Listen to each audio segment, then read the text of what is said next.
जीवन हमें एक मौका देता है, इसलिए जब भी सही कॉलेज चुनने का समय आए तो सिर्फ मंगलायतन यूनिवर्सिटी आपके बेहतरीन भविष्य और सर्वांगीण विकास के।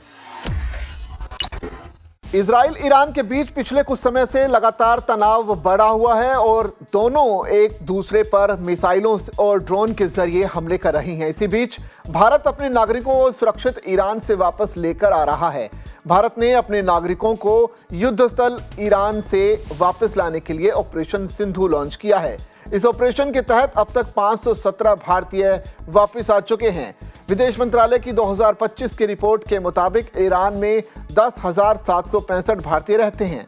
ऑपरेशन सिंधु के तहत शनिवार 21 जून को ईरान से सुरक्षित भारतीयों की तीसरी फ्लाइट भारत पहुंची। 117 भारतीय नागरिकों को अशगाबाद तुर्कमेनिस्तान से देश वापस लाया गया। विदेश मंत्रालय के प्रवक्ता रणधीर जायसवाल ने ईरान से भारतीयों को वापस लाए जाने की जानकारी देते हुए ये पोस्ट भी किया, जिसमें उन्होंने लिखा कि इससे कुछ ही घंटे पहले यानी शुक्रवार को की भी देर रात एक और फ्लाइट मशहद ईरान से 290 भारतीय छात्रों को लेकर भारत आई है। इस तरह से भारतीयों की वापसी लगातार ईरान से हो रही है और अब तक करीब 517 भारतीय वापस लौट चुके हैं।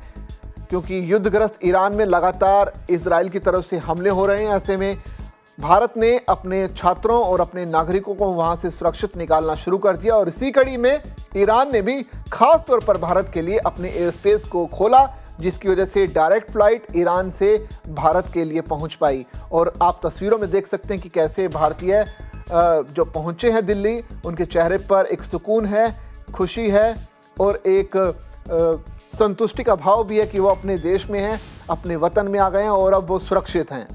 सब अच्छा था। इंडियन गवर्नमेंट ने हमारी बहुत हेल्प की। एम्बेसी वालों हमेशा अवेलेबल थे, वहाँ पे इंडियन एम्बेसी के मेंबर्स अवेलेबल थे। उन्होंने जल्दी से जल्दी हमें इवैक्यूएट कराया और तेहरान में, स्पेशली मैं तेहरान में थी तो तेहरान में ज़्यादा स्ट्राइक्स थे एंड रूफ टॉप से सब विजिबल था, तो हमें तेहरान से दूसरे स्टेट में कुंभ में ले गए एंड कुंभ से मशहद एंड मशहद से फाइनली आज इंडिया हमारी फ्लाइट थी। सिचुएशन तो थोड़ी ठीक नहीं थी, बट हमारे हॉस्टल्स के ऊपर से हमें दिख रहा था कि मिसाइल जा रही है और कैसे उनका एयर डिफेंस सिस्टम वर्क कर रहा है, हमें सब पता चल रहा था। हमारे सामने ही अटैक हुआ था, वहाँ पे बहुत डिस्ट्रॉय भी हुआ है, बट ईरानी गवर्नमेंट भी पूरा अपना दे रही है वहाँ पे इसराइली को, उनका अटैक कर रही है वो भी अपनी तरफ से। हालात तो ख़राब हैं, बहुत काफ़ी ख़राब है। ईरान के तो बेसिकली ज़्यादा ख़राब हैं तेहरान के। इंडिया की सरकार ने हमारी बहुत हेल्प करी है। हम लोग फंसे हुए थे, हम लोग को बॉर्डर क्रॉस करने में बहुत हेल्प करी है हम।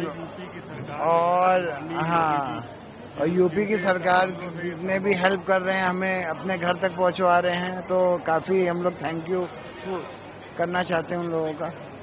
और भारतीयों को निकाला जा रहा है वहाँ से। ईरान और यहाँ की भारत की सरकार ने क्या हेल्प किया? भारतीय सरकार ने बड़ी हेल्प की, वरना मुझे आ ही नहीं पाता। कि अपना मुल्क अपना ही होता है और वहाँ हम ज़ियारत करने गए थे जो बहुत अच्छे से हो गई थी, लेकिन वहाँ कुछ ऐसे हादसे हुए, हालात ऐसे हो गए, लेकिन हम इंडिया सरकार के बहुत ही ज़्यादा आभारी हैं कि वो हमको वहाँ से वापस यहाँ बुलाएं। और इंडियन एम्बेसी ने बहुत ही अच्छा काम किया और वहाँ से हम लोग को इस तरह से रखा कि जैसे हम लोग को ये नहीं एहसास होने दिया कि हम लोग मुसीबत में फंसे हुए हैं। बहुत ही अच्छी फैसिलिटीज़ दी वहाँ पे हम लोग को। ठीक खासा सब चल रहा था।